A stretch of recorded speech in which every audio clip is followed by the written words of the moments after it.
So most people don't know that high-end e-bikes are completely user programmable with a laptop, particularly the Bafang motors. My e-bike, the middrive Bafang BBS02B, is user programmable with a laptop. Now, why is this important? Well, a couple things. Number one, believe it or not, when you buy the Bafang middrive, different vendors actually program them differently. So when you buy your motor, it may be configured completely differently to another vendor's Bafang motor. And that affects acceleration, speed, performance, everything about the bike.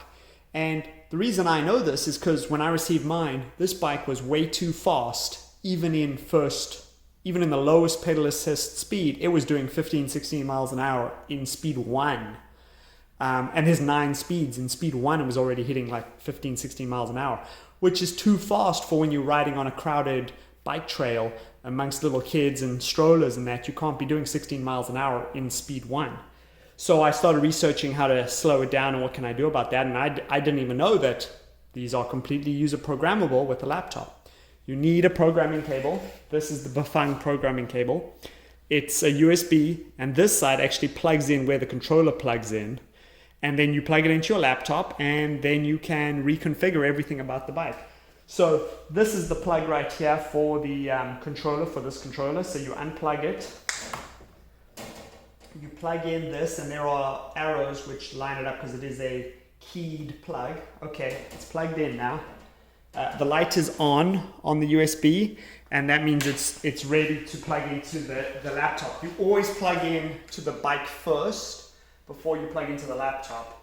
And then once you plug into the laptop, the controller is recognized and there is special Bafang software. I'll switch to the laptop and show you around the software and how this thing is programmed.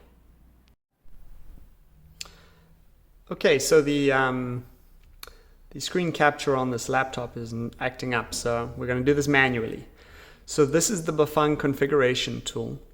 First, once the laptop is plugged into the bike and you fire up this tool, you need to click connect. That will connect to your motor and show you which motor you have and everything about it. Then you press read flash. That will read the configuration file off of the bike. Now we are seeing the configuration that is on the bike. This is a 48 volt motor, and I have my low voltage set at 41 volts. This is the current limit, 18. You should know that the 750 watt Bafang motor is actually 1000 watt capable. It has a 25 amp controller, and it's just almost software limited to 750 amps. So 18 amps is the 750 watt setting, but you can actually put a full 25 amps here and get over 1000 watts out of the motor. However, you're going to push the controller really hard and you could blow it up. So 18 is conservative. You could put 20 and probably be fine. Overclock it a little bit. Again, the 750 watt Bafang is actually 1000 watt capable through current limit. These are your pedal assist settings. So assist 0, normally this is 0 and 0. 0 means no pedal assist in assist level 0, and the throttle won't work either. This means it's a truly manual bike. If you put this to 1 and 1, it will enable the throttle, provided you have some other settings in the throttle setting. But if you put this to 1 and 1, it will enable the throttle so that you can use it more like a motorcycle. But in fact, actually, I think I'm going to put that to 0 and 0 because it might be good to have a bike-only mode. Now, this is the percentage of current that you want to use in each gear. And there are 9 pedal assist levels. When I first got this thing used like 35% of current in assist level 1. That's why I was doing 16 miles an hour in assist level 1, because it was using, a third of the current. Well, I've taken this all the way down to 5%.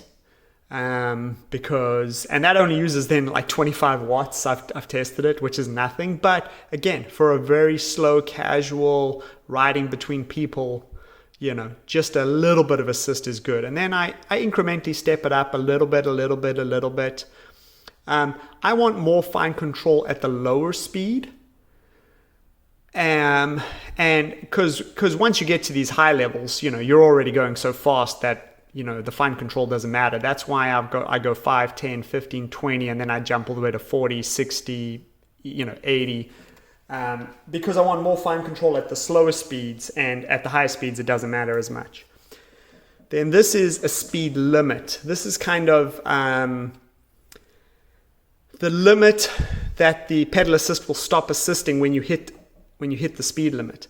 By default, this was set as 100%, and the problem with that is even if you have just a little bit of current, as you pedal, the bike just kept getting faster and faster and faster. So even on speed limit 1, although it wasn't that fast, if you kept pedaling, it just kept getting faster and faster and faster and never sort of maxed out. So I've arbitrarily put in 20, 30, 40% of the speed limit, just to try and, again, I want to try and keep the bike a little slower at the lower levels. And then once you get to the higher levels, it can go as fast as it wants. It's just the bike is too fast at the lower levels, the way it was originally configured. This is how many sensors, speed sensors you have, and the wheel diameter. That's actually 27.5. It's just cut off. It is 27.5. So this is the first page, and these numbers here are really important for sort of setting how the bike performs in pedal assist mode. Now you should know by default the throttle is directly tied to the pedal assist mode that you're in. So if you're in pedal assist mode 1 and you have it set for 5% current, the throttle will only deliver 5% current. The throttle will be no different than if you gently touch the pedals. You will get the same response out of the bike, which I didn't like. I really want the throttle to be able to sort of override the pedal assist and allow me to go really fast if I need to. Maybe I'm trying to cross a road or something like that, and I want to just hit the throttle, get across the road, and then I can go back to a gentle pedal assist. That's how I want my throttle to work. So at first I thought there wasn't a way to do that, but I later found out there is. But by default, the throttle only does whatever pedal assist mode you're in. If you're in pedal assist mode 3 and you've got it limited to 15% current, the throttle is only going to provide 15% current, and it's not going to do anything different than if you just pedal gently, because a gentle pedal is going to deliver 15% current. So by default, the throttle and the pedal assist are this one in the same. Let's go to the pedal assist tab. You pretty much leave everything here alone. There's not much that you mess with. This slow start mode, this is kind of, there's one or two things you can start with. How much current the controller sort of rolls in with, and the slow start mode is kind of how many turns of the pedals before the bike, the pedal assist kicks in. You don't want this at like 1, because you could just be gently, lining up the pedal and the pedal assist will suddenly kick in.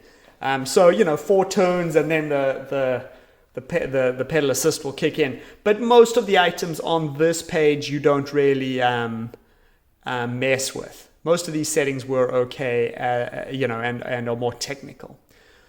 Here on the throttle handle, this is the setting right here.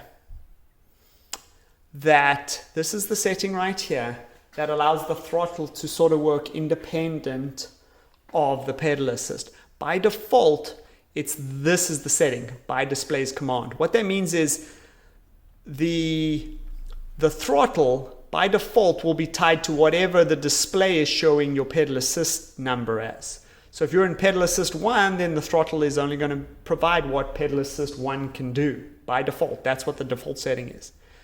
But if you override it here and you set you kind of make the throttle tied directly to a pedal assist number, now the throttle will always be level 8, which is what I have here. I could set it all the way to level 9, but some of the articles I read warned that if you put it on level 9 and then you put full throttle while going up an uphill, you could potentially blow out the controller because you're dropping so much current instantaneously. So I've taken it down a little bit to a level 8.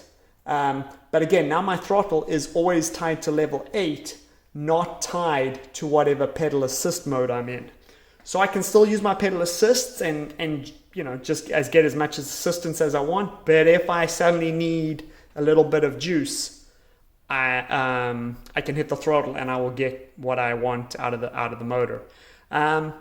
Anyway, so those are the main changes that I've made to the bike. Then once you've got the changes you want, you actually press right flash, and now the flash is written successfully to the bike, and now the bike has the changes you made. I am going to save a copy.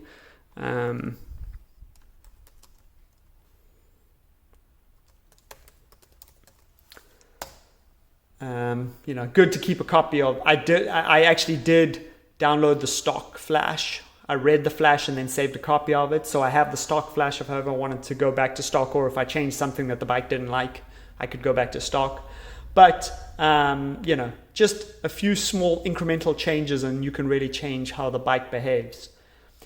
Anyways, I hope this was helpful. If you have a Bafang or you're thinking of getting a Bafang, I hope this helped.